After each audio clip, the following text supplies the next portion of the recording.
മാന്യപ്രേക്ഷകരായ നിങ്ങൾക്കേവർക്കും ഞങ്ങളുടെ സ്വാഗതം. നാടിനു വേണ്ടി ജീവൻ ബലിയർപ്പിച്ച ധീരദേശാഭിമാനികളെ മനസ്സിൽ ധ്യാനിച്ചുകൊണ്ട് ഞങ്ങൾ ആരംഭിക്കുന്നു. നിങ്ങൾ ഞങ്ങളെ അനുഗ്രഹിച്ചാലും. കേരളം തിരുവോണത്തിന്റെയും തിരുവാതിരയുടെയും നാടാണ് നമ്മുടെ കേരളം. പച്ചവിരിപ്പിട്ട വയലേലകളും താമരപൊത്ത തടാകങ്ങളും തമ്പുരു വീട്ടുന്ന തുമ്പികളും ഈ നാടിന്റെ ശാലീനതയ്ക്ക് ഭംഗിയേറുന്നു. പച്ചവിരിപ്പിട്ട വയലേലകൾ കൊണ്ട് കേരസമൃദ്ധമായ അനുഗ്രഹീതമായ നമ്മുടെ കൊച്ചുനാട്, അതെ, ദൈവത്തിന്റെ സ്വന്തം നാട് നമ്മുടെ കേരളം. കേരളം കേരളം കേളികൊട്ടുവരുന്ന കേരളം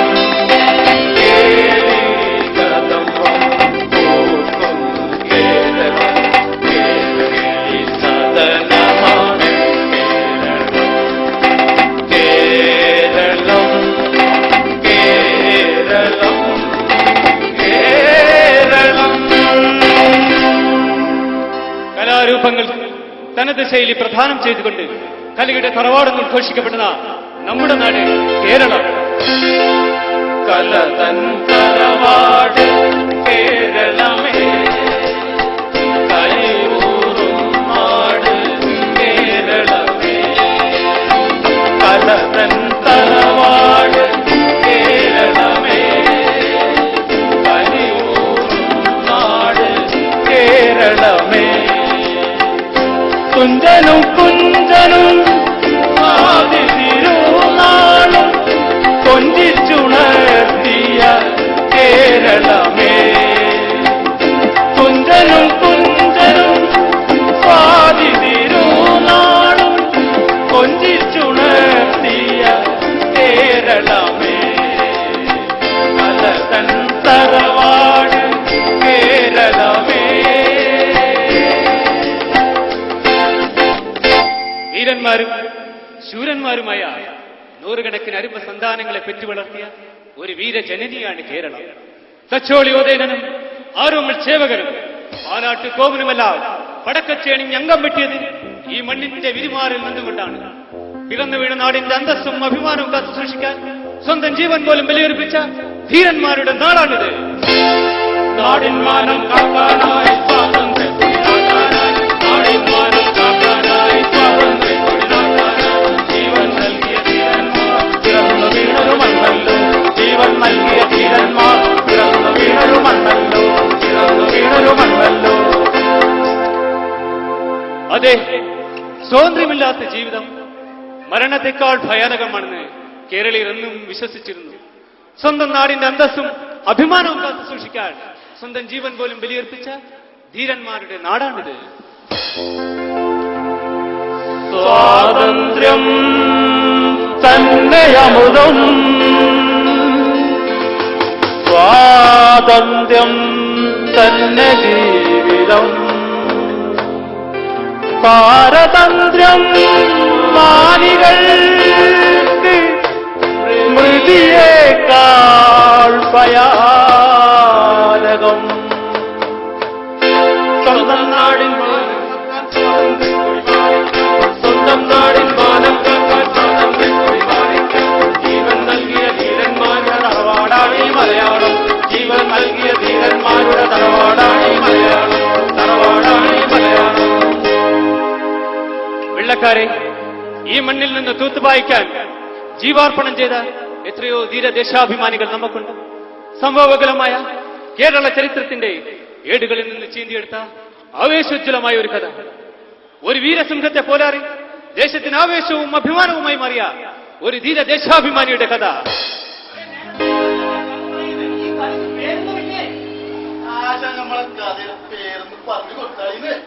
നമ്മുടെ കഥയുടെ പേരാണ് കേരളവർമ്മ പഴശ്ശിരാജ. വയനാടൻ മലകളെ പോലി ധരിപ്പിച്ച കഥയിതു കേട്ടാലും കൂട്ടുകാരെ. വയനാടൻ മലകളെ പോലി ധരിപ്പിച്ച കഥയിതു കേട്ടാലും കൂട്ടുകാരെ. ദേശാഭിമാനം നിറഞ്ഞു തുളുമ്പുന്ന നൽക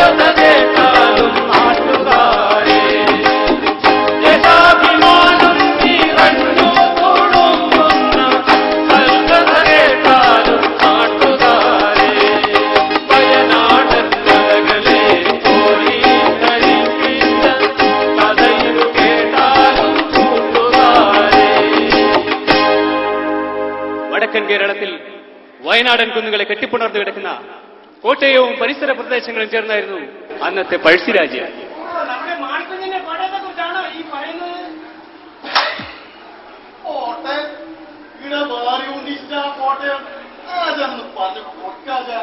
നമ്മുടെ കഥയിലെ കോട്ടയം കണ്ണൂരുള്ള കോട്ടയത്തെ കുറിച്ചാണ് പറയുന്നത്.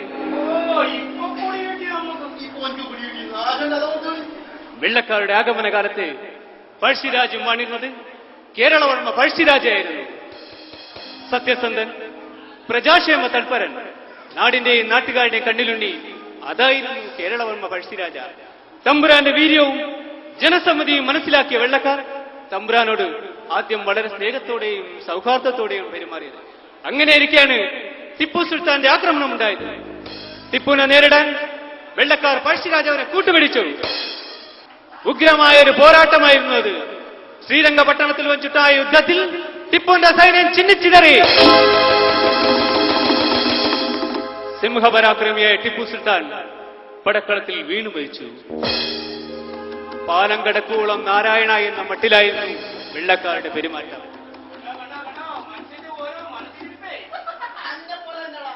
ടിപ്പുവിന്റെ ഭീഷണി ഒഴുകിയോടുകൂടി വെള്ളക്കാർ പഴശ്ശിരാജയുമുള്ള അടുപ്പം കുറച്ചു. മാത്രമല്ല, അവർ അദ്ദേഹത്തിന്റെ ഭരണകാര്യങ്ങളിലും കൈകടത്താൻ തുടങ്ങി. വെള്ളക്കാരുടെ കള്ളക്കളികൾ തിരുവേനി വിരസിച്ചില്ല. വെള്ളക്കാരുടെ കള്ളക്കളികൾ തിരുവേനി വിരസിച്ചില്ല. നാടിന്മാനം തുള്ളി കൊടുക്കാൻ തിരുവേനിക്ക് കഴിഞ്ഞില്ല. നാടിന്മാനം തുള്ളി കൊടുക്കാൻ തിരുവേനിക്ക് കഴിഞ്ഞില്ല. വെള്ളക്കാരുടെ കള്ളക്കളികൾ തിരുവേനി വിരസിച്ചില്ല. നാടിന്മാനം തുള്ളി കൊടുക്കാൻ തിരുവേനിക്ക് കഴിഞ്ഞില്ല. തിരുവേനിക്ക് കഴിഞ്ഞില്ല. അദ്ദേഹം വെള്ളപ്പരിശകളുമായി ഏറ്റുമുട്ടി. ആ വീരസിംഹം ഇടിമുഴങ്ങുന്ന സ്വരത്തിൽ പ്രഖ്യാപിച്ചു, ഈ മണ്ണ് നമ്മുടേതാണ്, ഇവിടമാണ് നമ്മുടെ തറവാട്. ഇവിടെ കാലുകുത്താൻ ഒരൊറ്റ വെള്ളക്കാരനെ പോലും ഞങ്ങൾ അനുവദിക്കില്ല. ജാതിമത വ്യത്യാസമില്ലാതെ സർവ്വജനങ്ങളും തമ്പുരാനോടൊപ്പം അണിഞ്ഞിരുന്നു. അവർ ഒരേ സ്വരത്തിൽ വിളിച്ചു പറഞ്ഞു, നെഞ്ചിലെ ചോര കൊടുത്താലും ഈ ഞങ്ങൾ കാത്തിടും നാടിന്റെ മാനം. നെഞ്ചിലെ ചോര കൊടുത്താലും ഈ ഞങ്ങൾ കാത്തിടും നാടിന്റെ മാനം.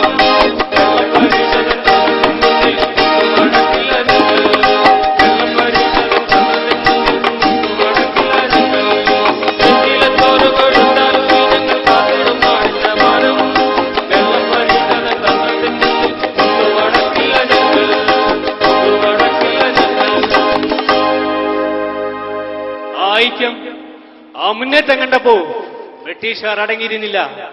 അവർ കമ്പനി പട്ടാളത്തിന്റെ തലവനായി അതിശക്തനായ ഒരാളെ നിയമിച്ചു, ആർതർ വെല്ലസ്ലി. വെല്ലസ്ലി പല ഉപായങ്ങളും പയറ്റി നോക്കി. പക്ഷേ തമ്പുരാനെ എളുപ്പത്തിൽ തോൽപ്പിക്കാൻ സാധ്യമല്ലെന്ന് അവർക്ക് മനസ്സിലായി. ചതിപ്രയോഗത്തിലൂടെ മാത്രമേ തമ്പുരാനെ തോൽപ്പിക്കാൻ കഴിയൂന്ന് മനസ്സിലാക്കിയവർ രഹസ്യമായ നീക്കങ്ങൾ ആരംഭിച്ചു. വെല്ലസ്ലിയുടെ കപടതന്ത്രങ്ങൾ മനസ്സിലാക്കിയ തമ്പുരാൻ പുരളിമലയിൽ ഒരു സങ്കേതത്തിലേക്ക് നീങ്ങി. കാടുകൾ മേടുകളൊക്കെയും പിന്നിട്ട് തമ്പുരാൻ പുരളിമലയിലെത്തി. ശത്രുസൈന്യങ്ങളെ കൊമ്പുകുത്തിക്കുന്ന തന്ത്രങ്ങൾ ഓരോന്നും ചിന്തിക്കുകയാണ്. കാടുകൾ മേടുകളൊക്കെയും പിന്നിട്ട് തമ്പുരാൻ പുരളിമലയിലെത്തി. ശത്രുസൈന്യങ്ങളെ കൊമ്പുകുത്തിക്കുന്ന തന്ത്രങ്ങൾ ഓരോന്നും ചിന്തിക്കുകയാണ്. തമ്പുരാനെ സഹായിക്കാൻ മലയിലെ ആദിവാസികളും കുറിച്ചീരും അടങ്ങുന്ന ഒരു വൻപട തന്നെ അവിടെ അണിനിരുന്നു. അമ്പും വില്ലും ഉപയോഗിച്ചുള്ള ഒളിപ്പോരിൽ കേവന്മാരായിരുന്ന കുറിച്ചീർക്ക് തമ്പുരാൻ കൺകണ്ട ദൈവമായിരുന്നു. തമ്പ്രാനു വേണ്ടി മരിക്കുവാൻ പോലുമാ പടയാളി വൃന്ദമൊരുങ്ങി നിന്നു. ഉന്നം പിഴയ്ക്കാതെ അമ്പ് തൊടുക്കുവാൻ മലമക്കൾ കൂട്ടമായി കാത്തു നിന്നു. തമ്പുരാൻ കാട് കയറിയത് ധീരത്വം കൊണ്ടാണെന്ന് വെല്ലസ്ലിയും കൂട്ടരും പറഞ്ഞു പരത്തി. പക്ഷേ തമ്പുരാൻ ശക്തമായ ഒരു ആക്രമണത്തിന് കോപ്പ് കൂട്ടുകയായിരുന്നു. വെല്ലസ്ലി പല നീക്കങ്ങളും ആരംഭിച്ചു. പക്ഷേ വെല്ലസ്ലിയുടെ കപടതന്ത്രങ്ങൾ മനസ്സിലാക്കിയ തമ്പുരാൻ പുരളിമലയിൽ ഒരു സങ്കേതത്തിലേക്ക് നീങ്ങി. തമ്പുരാൻ കാട് കയറിയത് ധീരത്വം കൊണ്ടാണെന്ന് വെല്ലസ്ലിയും കൂട്ടരും ഇതിനകം പറഞ്ഞു വരത്തി. പക്ഷേ തമ്പുരാൻ ശക്തമായ ഒരു ആക്രമണത്തിന് കോപ്പുകൂട്ടുകയായിരുന്നു. വെല്ലസ്ലി നാടങ്ങും ഒരു പിളങ്കപ്പിറ തന്നെ പ്രസിദ്ധീകപ്പെടുത്തി. ഈ വിളംബരം ചെണ്ടകൊട്ടി അറിയിക്കാനായി ഒരു കൂട്ടം വെള്ളപ്പരീക്ഷകൾ മാനാഞ്ചേരി കുന്നിലെത്തി. തോക്കുധാരികളായ പട്ടാളക്കാരുടെ കാവലിൽ അവർ ആ വിളംബരം വായിക്കാൻ ആരംഭിച്ചു.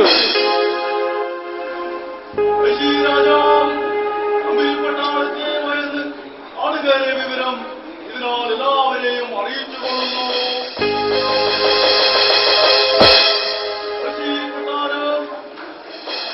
പട്ടാളത്തിന്റെ അധീനതയായിരിക്കുകയാണ്.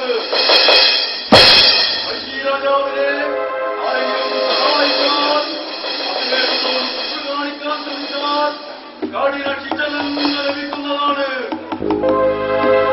പെട്ടെന്ന് ശക്തമായ ഒരു വെടിവെച്ച വിളംബരം വായിച്ചുകൊണ്ടിരുന്ന ആൾ വെടിയേറ്റ് നിലംപതിച്ചു. പട്ടാള മേധാവി അലറി വിളിച്ച് നിറതോക്കുമായി ചാടി എഴുന്നേറ്റു. പക്ഷേ ആ നിമിഷത്തിൽ തന്നെ അദ്ദേഹത്തിന്റെ നെഞ്ചിലും ഒരു വെടിയുണ്ട തറച്ചിരുന്നു. അമ്പനായ അയാളും നിലംപതിച്ചു. ഇതിന്റെ സൂത്രധാരൻ കൈതേരി അമ്പുനാരായിരുന്നു. നമ്മൾ